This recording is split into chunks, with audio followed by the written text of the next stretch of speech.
नमस्कार मित्रांनो, आपली शेती डिजिटल शेती या यूट्यूब चॅनलवर तुमचे स्वागत आहे. आज सोमवार 6 जानेवारी 2025. आज आपण राज्यातील हवामानाचा अंदाज घेणार आहोत. त्यापूर्वी तुम्ही जर का या चॅनलला नवीन असाल तर आत्ताच सबस्क्राईब करून घ्या, कारण आपण असेच रोजचे हवामानाचे अंदाज या चॅनलवरती देत असतो. चला तर मग आजच्या व्हिडिओला सुरुवात करूया.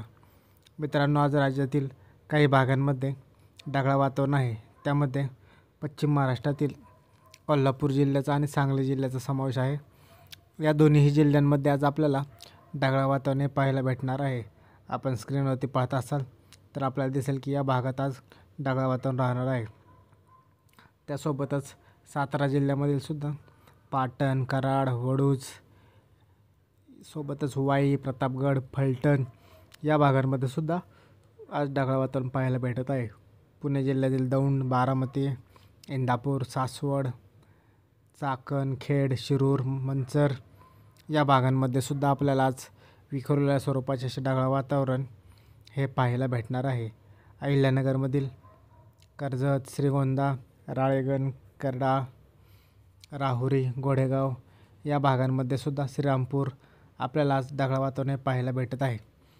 उत्तर महाराष्ट्राचा जर का विचार करायचा झालं तर उत्तर महाराष्ट्रातील नाशिक जिल्ह्यामध्ये आपल्याला आज ढगाळ वातावरण पाहायला भेटणार आहे. त्यासोबतच छत्रपती संभाजीनगर आणि जालन्यामध्ये सुद्धा काही भागांमध्ये आपल्याला आज ढगाळ वातावरण हे पाहायला भेटत आहे. छत्रपती संभाजीनगरमध्ये सुद्धा काही भागांमध्ये आपण जर का पाहायचे झाले तर आपल्याला ढगाळ वातावरण हे पाहायला भेटू शकते. आपण जर का स्क्रीनवरती पाहत असाल तर आपल्याला दिसेल की या भागामध्ये आज विखुरलेल्या स्वरूपाचे असे ढगाळ वातावरण असणार आहे.